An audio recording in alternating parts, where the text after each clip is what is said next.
Tony, man, it's a pleasure to have you here. It's rare to get somebody with the exact mix of talent, skills, and experience that you have, but they make for the perfect recipe to learn through example about leadership.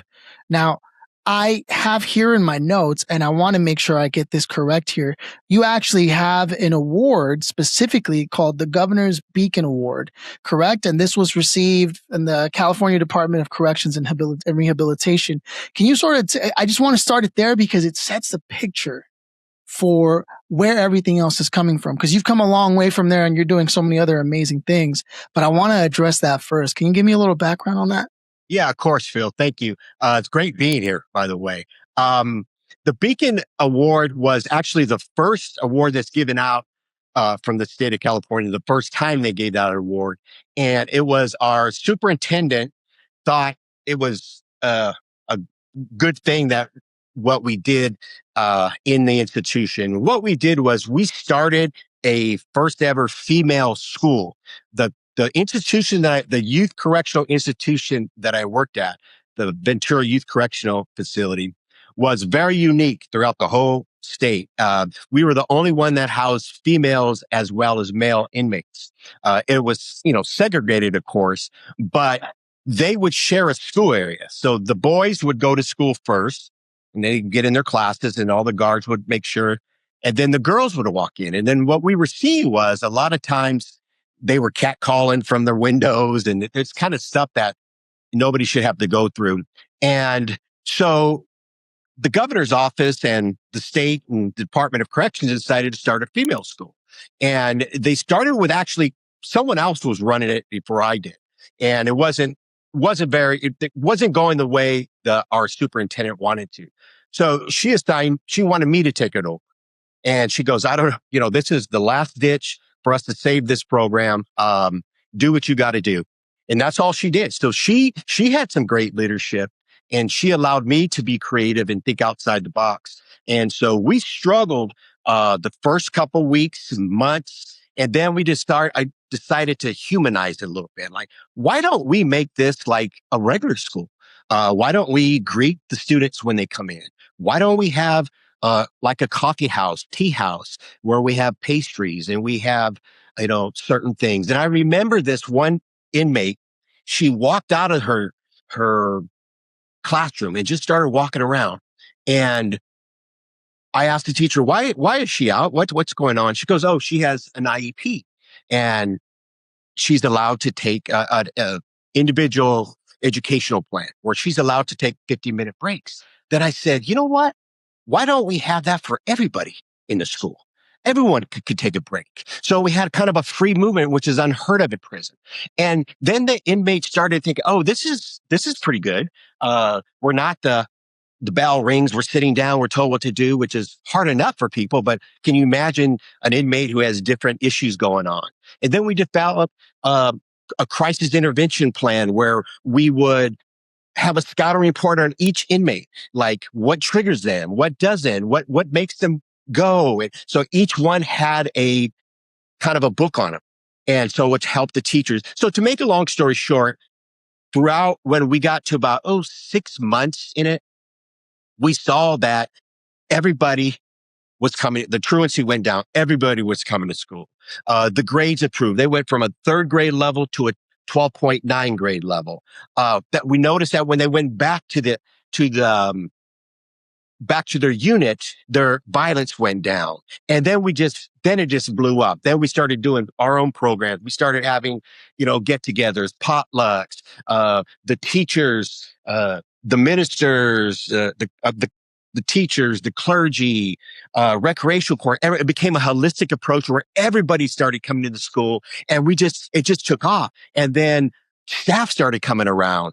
They wanted to be a part of this, and it just blew up. So that's, to answer the question, that's how then when the grand juries would come, judges would come, they want to know what's going on over there. Why is this working? And all the conversation we had is we just humanized them. We just interacted with them. It was relational, not transactional. And all these things that work, but we never tried it there.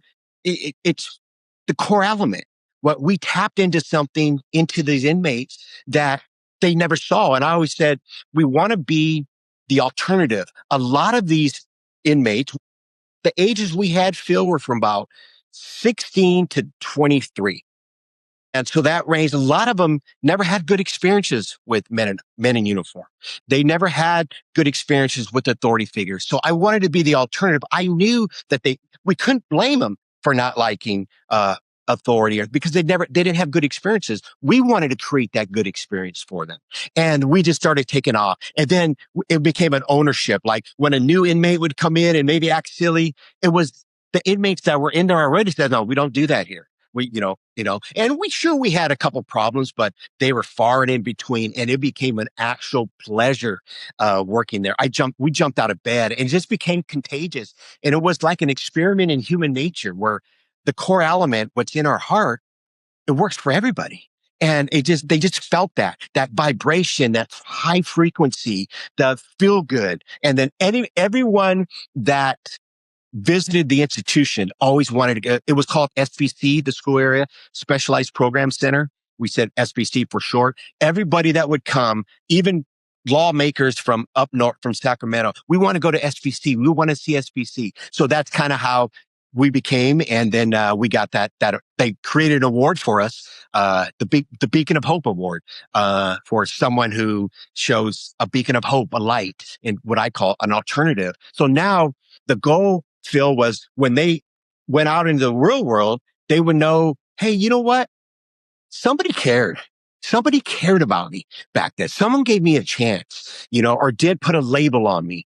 And, and I just really, really have a place for people on the margins, whether if you're real young and did something maybe silly, or where you're old and you're winding down, man, no, those people matter.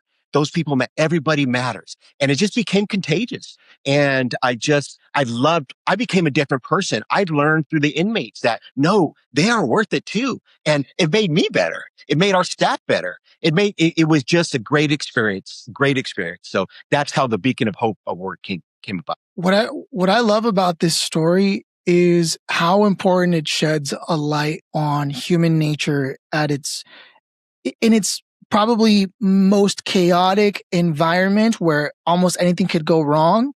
How creating a sense of dignity, humanity, and under the right leadership, what kind of culture could be fostered, and what the consequence of that culture does when you talk about ownership, where Yeah. you don't have to manage and be involved. I think a lot of corollaries here carry over into the business world.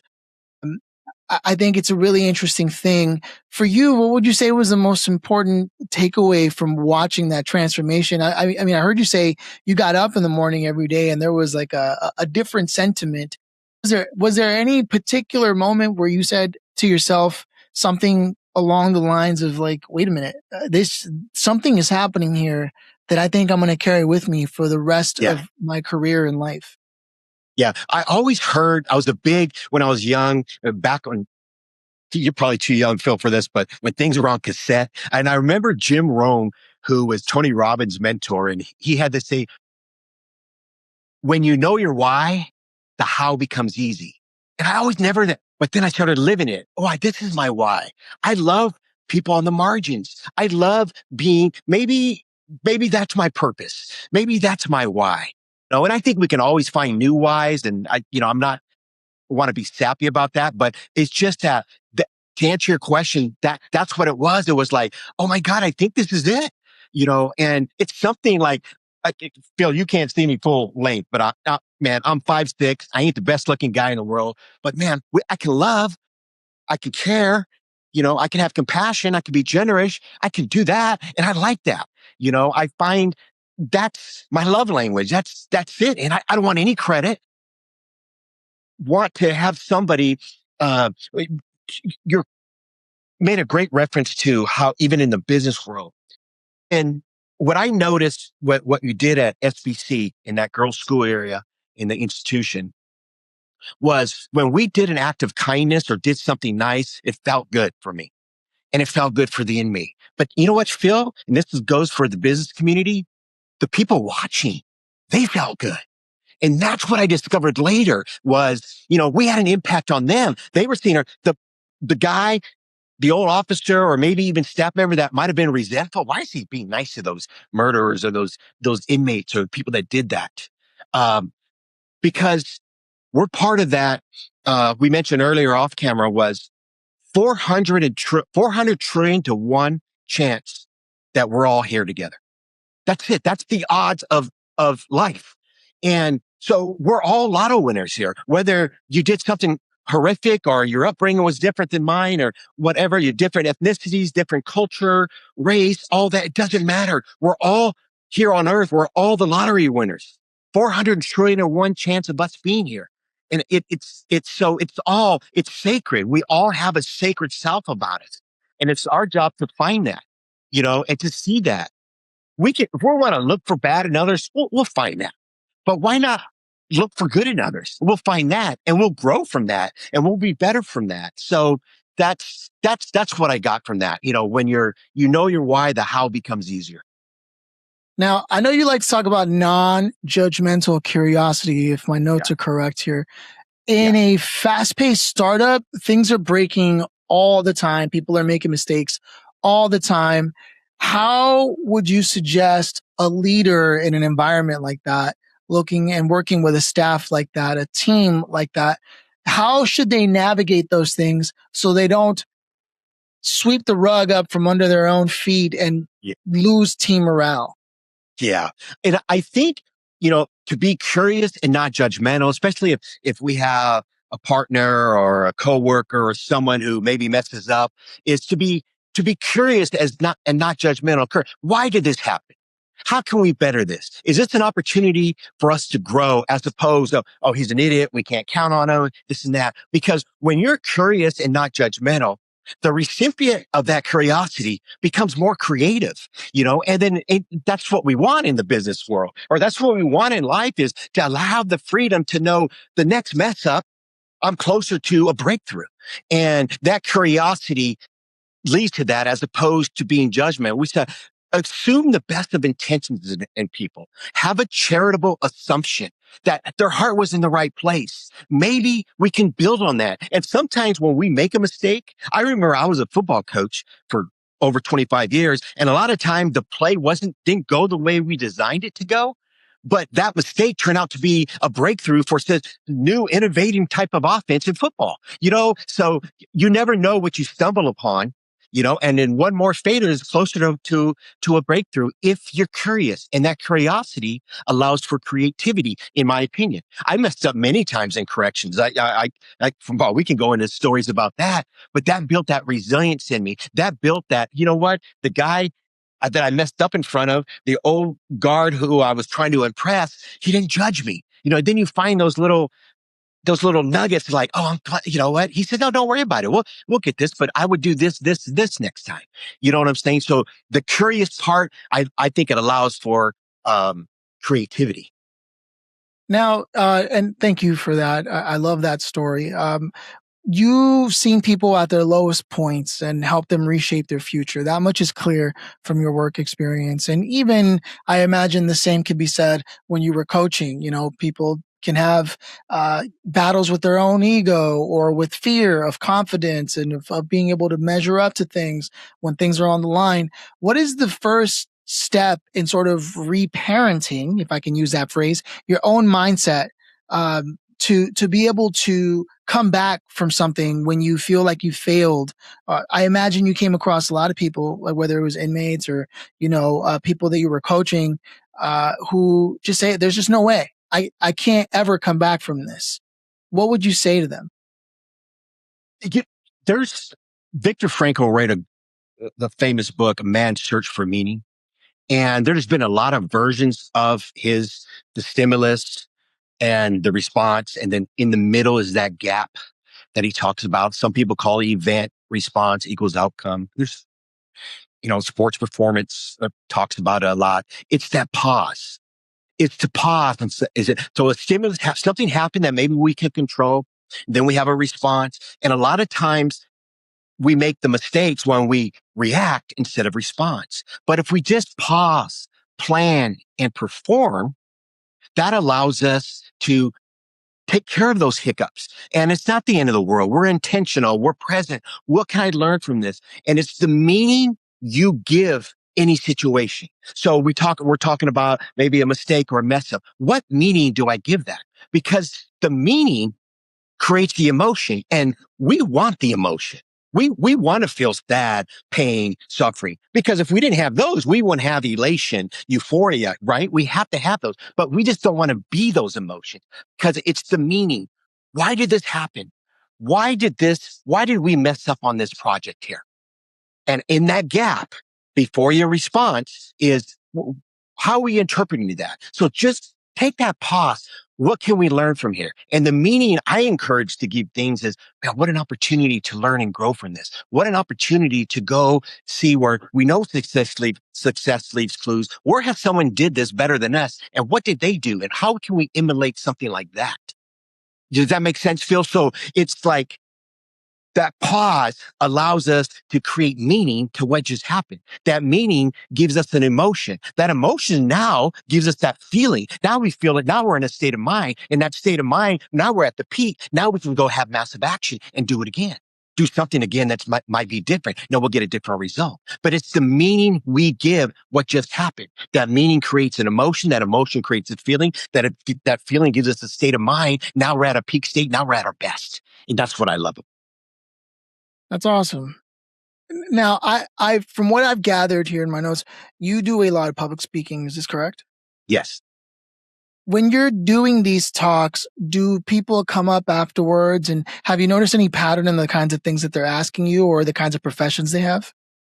Yes, here is the common because we do questionnaires after because I want to try to get better for the next time. And it's never about me. It's never about me. I want them to understand that it's all about love. It's all stuff we're capable of.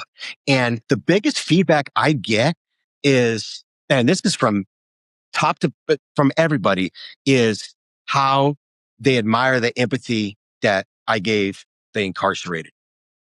That is number one.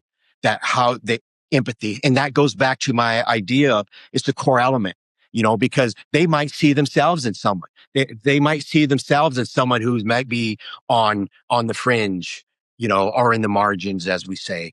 It maybe not in a criminal way, but they can identify with someone maybe less than, or an also ran or something where they feel in the lack, and that they know that people out there, kind of what you're talking about, Phil, with a coworker messing up or someone, is they know that, no, it's just not one chance and I'm done. No, I want to grow. This is an opportunity for me to get better and grow. And they admire that a lot. I hear that a lot in the after talk, after when they come up to me afterwards, you go, that we love the way you didn't judge the inmate. And it wasn't that I'm being some great guy, Phil. What it was is it made me feel better. It made me better. Yeah, I almost needed that because that was why I was so resentful. I was thinking, no, we're all in this together. No one's above me. No one's below me. And when I had that approach at work, again, I jumped out of bed coming to work, and I haven't stopped thinking like that. No, I do have moments where I'm like, oh, okay, bad. But man, they last about 2 minutes. Where before in the old days, man, they last 3 days, a week. I'm not going to lie, but once you figure it out, and I just want people to tap into that, tap into other people too. They say, like, you go to the mountaintop. It's the people you take with you that matters, because otherwise you're going to get to the mountaintop and you can be by yourself. It's those people, man. It's about people. It's about those 400 trillion to one odds brothers and sisters that we have. There's something that you said, I think, before we had gotten to hit record that struck a chord with me, and that was that, especially given what we now know about your career and how it evolved, there was a time where you had this one life in your personal life, and then you would have to go to work and be this other person. And your theory that every time you had to tap into this other person that you were for work, it began to impact your personal life and all the great things that you aspired to be versus what you felt you had to be there. And when you found a way to get around that, you were able to come to a realization. And I think it's important for leaders. And I promise I'll let you answer this right after that, because entrepreneurs often have to be like a certain degree of distance away from their team as far as they're concerned, because their team could never understand, oh, there's 2 weeks left and I don't know if I'm going to make payroll. How am I going to do this? And they'll never understand. And some entrepreneurs get so lonely, they do things like hurt themselves, you know? And so I think it's important to hear from someone who's been in the, what some would argue is the depths of hell and, trying to manage human behavior there, to even seeing young talent and then finding within themselves, there's something I want to be, and I see that there's something in my way. What was the mind shift for you? How did you make that with no fear that people might take advantage of you? Because I think that's really what's underneath here. Yeah, you get to a point where I was so unhappy, or it was almost like, is this all there is? You go to work, and I worked a lot of overtime. So I used to do a 16-hour shift. So it was 16 hours one way and 8 the other, but the other, you're retired and stuff. And there was a study that came out um, with correction officers. And the study was the high rate of kind of what we alluded to of the suicide rate. And then what the study found and shown was it's very hard to be two different people. And I personally couldn't.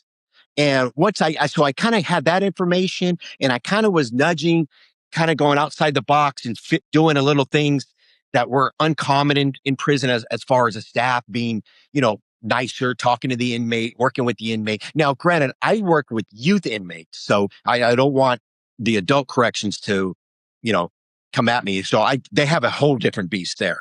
But in my world, dealing with the youth inmate, I found that to be true as far as the resentment and not being able to be two different people. So I just saw the revelation, and we always say that it's an evolution. It's not a revolution. We just evolved. I evolved to be like, no, this is nice. This feels good. And then I'm better at home, and I'm better with the kids, and I'm better with my wife. I'm more patient. And I used to be that guy that was like, no, I don't want to talk to them. Out of socially, I don't want to. I always remember saying, "Oh, he's a goof." I don't want to. I had this judgment, not curiosity, when I was living the two different lives, and it became one life. I was a correctional officer 24 hours a day, not the 8 or 16. And it went in reverse. Like, no, we're not. And then you get to a threshold where like, no, I can't do this. This is not me. I wasn't raised like this. No. And then you just make that turnaround, and it just feels good, feels euphoric, and the mystical things started happening. And then you become magnetic, where people start, I want what you have, and those kind of things. Then you felt a responsibility. No, I want to mentor this staff member. I want to mentor this youth. This is good stuff. And it was just that feeling, that euphoric feeling that I would have, and I wanted it. Then I wanted to share it with anybody, with anyone that wanted it. And so that's how I work. I remember hearing an interview. This is for our business leaders. Kinko's founder. He had a sit down interview with, I think, Fortune 500 magazine. And they asked him, "What's your greatest thing of success?" And he says, "You know what my greatest success is? Not being a billionaire. It's that my adult children want to hang out with me." That's what he said. And so that tells me he eventually found the balance where he wasn't the kids, so it's like, so I always think it all connects, and I want my adult kids to want to hang out with me. And that's going to be possible when I'm one person 24/7. Now, sure, you might have to put on a different hat, and you might have to go on a business trip. You might have to put the hammer down and say, all that I understand, but you can always tap into other people's hearts. And so that made perfect sense to me. That to me was the best way to understand a balance. And I heard someone say it's not workplace balance, it's workplace integration. You integrate your family with your work. You integrate them. No, honey, I did this. I do want to talk about my day with you. Those things are important because we know life is so good with modern technology, all these things. Let's look at that positively. Health, all these crazy things they're coming up with that make us live longer. So if we're going to live now to 85, 95, man, let's live it good. Let's be healthy and be mentally healthy as well. It's not the old the old way of doing things where you're just, I'm the business, this is who I am. And the person that says, this is who I am, we stop growing. We don't want to be that. I want to continue to grow because it's about growth, and you grow more, you learn more, you can contribute more. And that's the fulfillment part of life, so. What I'm curious about is I hear you talk about the heart forward posture in your interactions with people. That was a great anecdote about the interview where he said, "My kids who are adults actually want to spend time with me." A lot of the times there's this lack of title getting in the way of things. And I know that you are famous for saying, you don't need a title to be a leader. So what's the most leader like thing an intern or someone who's trying to come up and prove that they're ready to step into that power? What is the most leader like thing they can do, and vice versa? Or a leader who maybe finds himself losing the connection or the trust of their team, what can they do? You hit the word trust. The difference between a leader and a supervisor, I work with a lot of schools and, administrators and principals and superintendents. We talked about titles. To me, um, the leaders have one thing different than anyone else. They have followers. Otherwise, they wouldn't be leaders. And the only way someone follows you is if they trust you. And the only way they trust you is if you show them love. And that's, to me, that's the secret. The secret is there is no secret. It's love. It's trust. So leader is the leader only because he has followers. And the only way people are going to follow you is if they trust you. And the only way they trust you is if you show them love. And how do you show them love? You're intentional. You're present. When you ask them how their day is going, you are very, very interested in their response. And you care, you check on them. You don't check on their performance or you don't check on their numbers. You just check on, hey, Phil, how is your mom doing? I remember last time we talked, your mom said this, you said this about your mom. Or Phil, how are the kids doing? You know, you things like that. And then you're deliberate and you actually care and you do something. You have an action. You get a birthday card for someone, or you remember you had a conversation with an employee and they said something about their dad was sick or something. And then you get them and they were traveling every Wednesday 80 miles to go make sure to do their part to take care of their dad. And you give them a gas card or you give them Starbucks coffee cards. Hey, I know this Wednesday you're going to see your dad. Here's, make sure you got some coffee, make sure you have, and here's some gas. Just those things. That's something that you heard in a conversation a week earlier. That just says you're listening, you're intentional, you're present. To me, an intern can do that. A CEO can do that. And then there's going to say, you're going to walk in a room, they're going to say, man, there's something about Phil. There's something, they don't know what it is, but that's what it is. They feel your vibration, your frequency, your positiveness. They feel it. And it's because it's genuine. You can't fool that. And so the answer to the question is to be genuine, be authentic, be yourself, show love, just understand that the core element, what we have in common is those elevated emotions in our heart, the love, the care, the kindness, the compassion. That's all universal. We just got to tap into it. Beautifully said. Beautifully said. Tony, we're closing in now the conversation, and it's amazing what we were able to cover in such a short time. But I want to roll out the red carpet for you. Is there anything you're working on that you want people who have listened to not only your philosophy and how that's worked out for you, but where all that came from? Is there anything you want them to know about something you're working on, or any website or social media channel you want to direct them to? Phil, this sounds silly, and I'm not into all that kind of stuff. I'm really not. I just want people to understand that the core element is your heart. Tap into other people. The secret is there is no secret. And just my little journey of how I grew, and it's all about growth. Wanting a growth mindset, wanting to keep getting better, wanting to learn more, like this conversation was the best thing that ever happened to me. And then tomorrow, the conversation happens on, that's going to be the best thing that ever happened to me. me. And it's just being present, being intentional, being authentic, and understand that we're all in this together and that we have more in common than we don't. And we can grow through those commonalities and we can benefit from those commonalities. And that's my main message for anyone who wants to hear that. That's what it's all about for me.